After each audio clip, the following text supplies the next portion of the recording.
বড়াইগ্রাম 5 নং মাঝগাঁও ইউনিয়নে 5 নম্বর ওয়ার্ড। আপনারা দেখছেন এই যে কাঁঠালের গাছ, সারি সারি কাঁঠালের গাছ রয়েছে রাস্তার ঠিক পাশে। দর্শক, বিষয়টা হচ্ছে আমরা এখান দিয়ে যাচ্ছিলাম, তো দেখলাম এই যে কাঁঠালের গাছ, যেটা আমাদের জাতীয় ফল হিসেবে পরিচিত। এই যে কাঁঠালের গাছ আপনারা দেখছেন যে ভাইয়েরা কাটছে, এই যে কাঁঠালের গাছ। তো কেন কাটছে আমরা তাদের কাছ থেকে জানবো। আসসালামু আলাইকুম স্যার, ভালো আছেন আপনি? স্যার, এই কাঁঠালের গাছ কাটছেন কেন? কাঁঠাল গাছ কাটতেছি, গাছ বেচছে, ব্যাপারী কে বিক্রি করছে? ব্যাপারী নাম কি?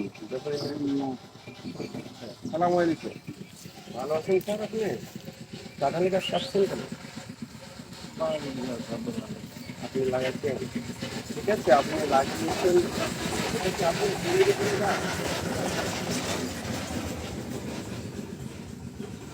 স্যার, আমি কি বলতেছি আপনি বুঝছেন, মানে এটা কি আপনার জমির উপরে গাছ স্যার? না, তো লাগিয়েছেন কেন আর কাটতেছেন কেন স্যার?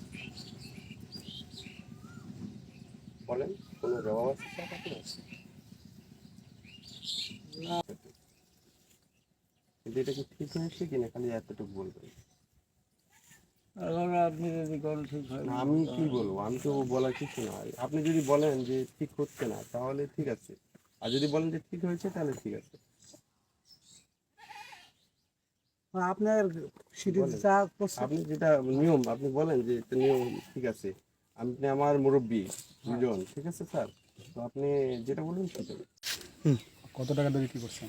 স্যার, আপনি কি জানেন আমাদের বাংলাদেশে এখন তাপ প্রদাহ চলছে, সেই জায়গাতে গাছ লাগানোর কথা চলছে, আর আপনি এই গাছ কেটে ফেলছেন।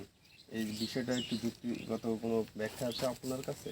না, এটা তো আমি লাগাইছি ওই মনে করে যে গাছে ফল তো ধরে না, এই জন্য কেটে ফেলছেন।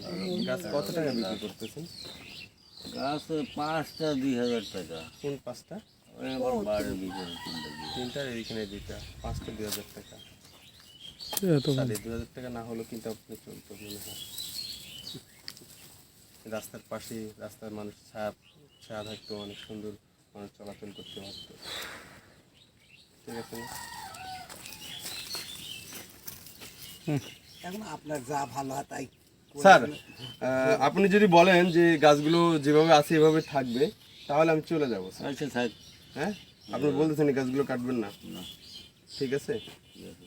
আচ্ছা, আপনার নামটা বলবেন। আমার নাম আবুল কাসেম। আচ্ছা, দর্শক, আপনারা দেখছেন যে নাটোরের সেই 5 নং মাঝগাঁও ইউনিয়ন 5 নম্বর ওয়ার্ডে রাস্তার পাশে কিন্তু গাছ কাটা হচ্ছিল। তো ভদ্রলোক কিন্তু আমাকে বললেন এই গাছগুলো আর কাটবেন না, যদিও অনেকটা কাটা হয়ে গেছে, তারপরে কিন্তু তিনি বলেছে আর গাছটা কাটবে না। আমরা আবারও এসে দেখবো যে আসলে গাছ কাটা হয়েছে কিনা। দর্শকের গাছের বেশি অংশ কাটা হয় নাই, তো গাছগুলো এইভাবে থাকলে হয়তো বা গাছগুলো জীবিত থাকতে পারে। তো দর্শক, আজকে এই পর্যন্তই।